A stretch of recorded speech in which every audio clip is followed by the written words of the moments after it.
Alright, so I've now jumped forward in time again. So I am about to walk into World 3, so let's go. Once again, just like when I went to World 2, there was a transitional stage. There's a transitional stage here as well, so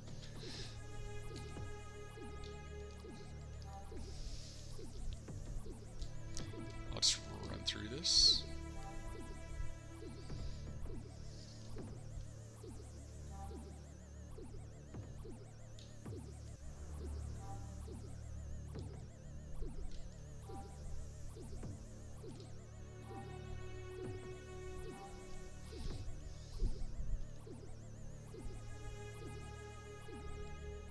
So this is kind of an odd little stage here.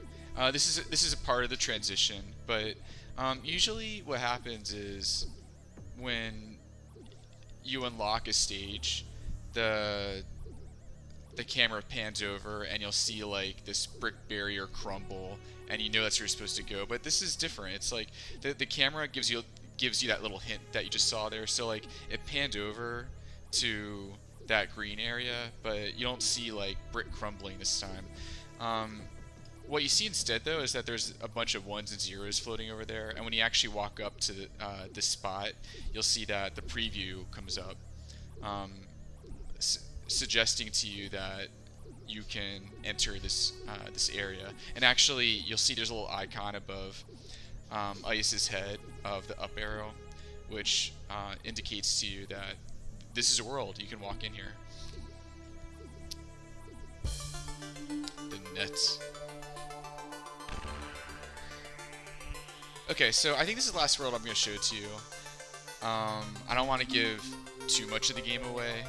I will state, though, that World 4 is excellent. It is one of the best crafted worlds that we have. And one of the coolest things about that world is the major boss battle that you have at the end. It's really cool.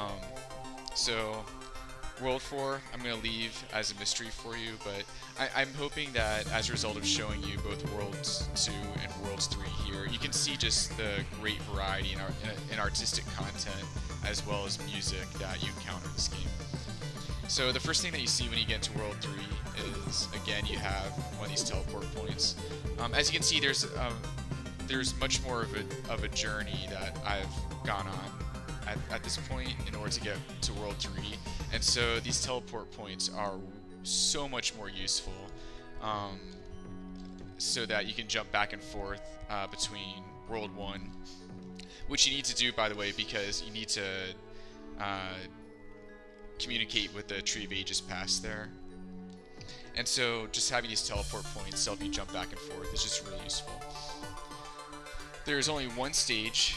I've got to show this. I wasn't planning on it, but I'm here.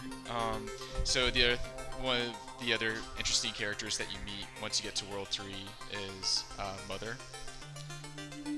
Mother, by the way, is an acronym. It stands for Machine of the Heralded Ethereal Realm. So she tells you about the dangers that you're going to find in the third world, but just as a little hint, never listen to what Mother tells you.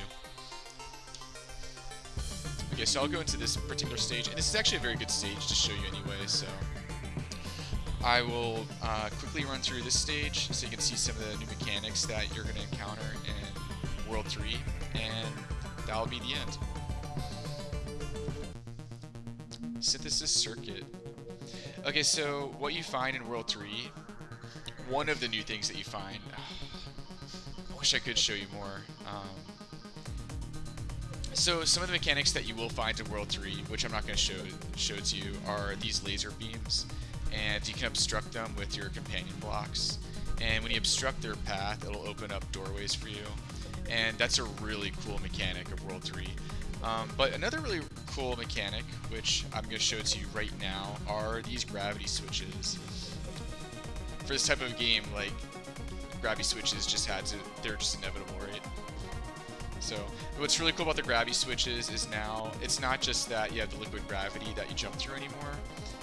to switch your gravity, you can also touch these gravity switches, and they will switch your gravity for you as well. And the gravity that they give to you takes precedent over the gravity of the liquid gravity there.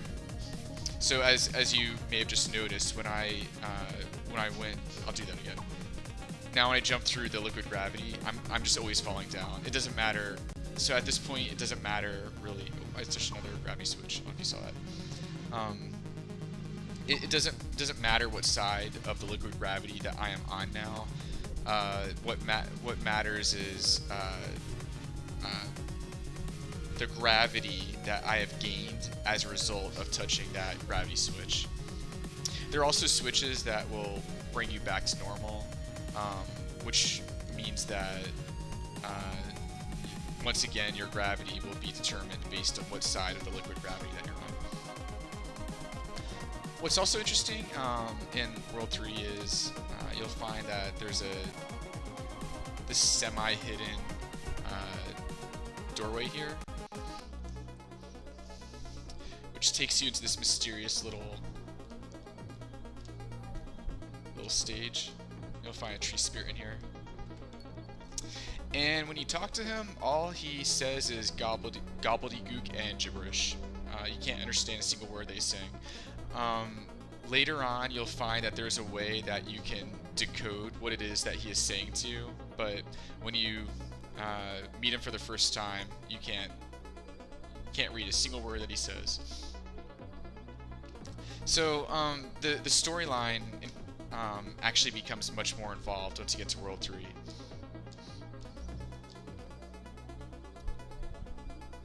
There are characters, by the way, that you talk to in World 2, just as you saw speaking to Mother here in World 3.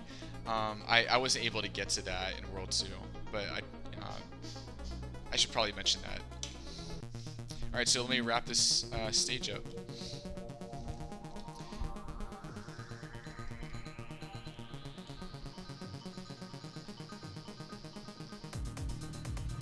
So what you're supposed to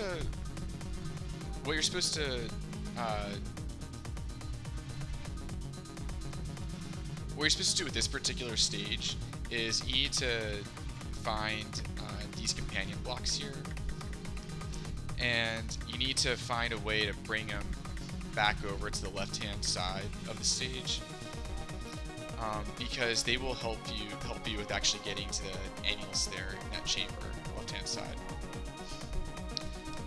So one of the ways you can do this is I can use the companion block there to lift me up onto this platform, grab a key, lock the door. I still can't get the annulus though. So one of the things you can do, I've seen people solve this multiple ways, but one of the things you can do is there's a gravity switch right here in the liquid gravity. So I can go ahead and touch that gravity switch, and that will have me fall upward. And now I can get the gravity switch. Or not the gravity switch, I'm sorry. That would be the annulus. Sorry. Okay. Alright, that's it. I have now shown you 3 of the 4 worlds that you encounter in the Land of Eyas. There's a great deal of content to this game. There's a lot of mechanics. There's a lot of different puzzles that you deal with. One of the neat things that I will not be able to get to show to you in World 3 is that this doorway here underneath Mother, it takes you into this area where the liquid gravity actually starts to creep upward, and the stage becomes a race against time. So you essentially just have to run as quickly as you can, because the gravity will just constantly be creeping upward and will pull you into hazards unless you're just running as quickly as you can. And so that's a really neat stage they encounter in this world. And geez, there's a lot more too, but if I just keep going on, I'll never stop. So I'll leave it there. So I hope you enjoyed watching these videos as much as I enjoyed putting them together. And this has been the Land of Eyas. Thank you.